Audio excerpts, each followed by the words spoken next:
సూరజ్ మాలినితోటి ఇలా అంటూ ఉంటాడు. ఈ కుటుంబం సంతోషంగా ఉండాలంటే మీరు కొంత దూరంగా ఉండాలి అని అంటూ ఉంటాడు. ఆ మాట అనే స్థాయి నీకు లేదు. మేము సొంత వాళ్ళం. ఏదో ఒక రోజు కలవాల్సిన వాళ్ళం. నువ్వు మాత్రం ఎప్పుడూ పరాయివాడివే అని అంటూ ఉంటుంది మాలిని. సూరజ్ పరాయివాడు కాదు. నా మనిషి. నేను ద్వేషించే వాళ్ళని దగ్గరకు రానివ్వను. నేను ప్రేమించే వాళ్ళని దూరంగా పోనివ్వను. మొదటి మాటలో మీరు ఉంటారు. రెండో మాటలో సూరజ్ ఉంటాడు. అని సూరజ్ భుజంపై చెయ్యి వేసి చెప్తూ ఉంటాడు శివన్నారాయణ. అయినా నా ఇంటి విషయాలు నాకంటే బాగా మీకే తెలుస్తాయి కదా. మనుషుల్ని కొనడం నీకు అలవాటే కదా. ఈసారి ఎవరిని కొనేశావు అని అంటూ ఉంటాడు శివన్నారాయణ. అది మీరు తెలుసుకోలేరు సార్.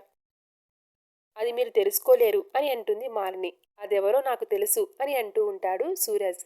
ఏంట్రా నీకు తెలిసింది అని మాలిని అంటే, మీ వేలికి ఉండాల్సిన ఉంగరం ఈ ఇంట్లో ఎవరి వేలికి ఉందో వాళ్లే అని అంటాడు సూరజ్. దెబ్బకి పారిజాతం గుండె జారిపోతుంది.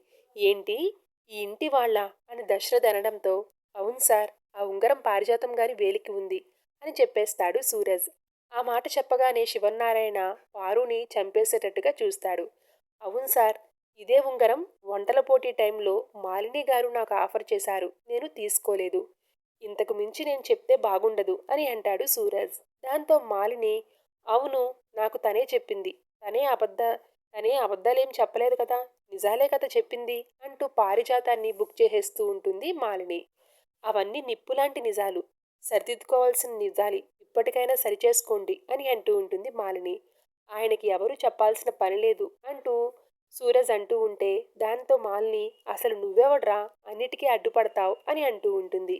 విశ్వాసం చూపిస్తున్నట్టు ఉన్నాడు. నువ్వు కూడా నాలానే ఏదో ఒక రోజు మోసపోతావు అని అంటూ ఉంటాడు దక్షిణామూర్తి. అతను ఎలాంటివారో నాకు తెలుసు. మీరన్న దాంట్లో న్యాయం ఉంది. నేను వీళ్ళ ఇంటికి దగ్గరగా ఉన్న పరాయివాణ్ణే కాబట్టి నేను ఇక్కడ ఉండడం కరెక్ట్ కాదు అని వెళ్ళిపోతూ ఉంటాడు సూరజ్.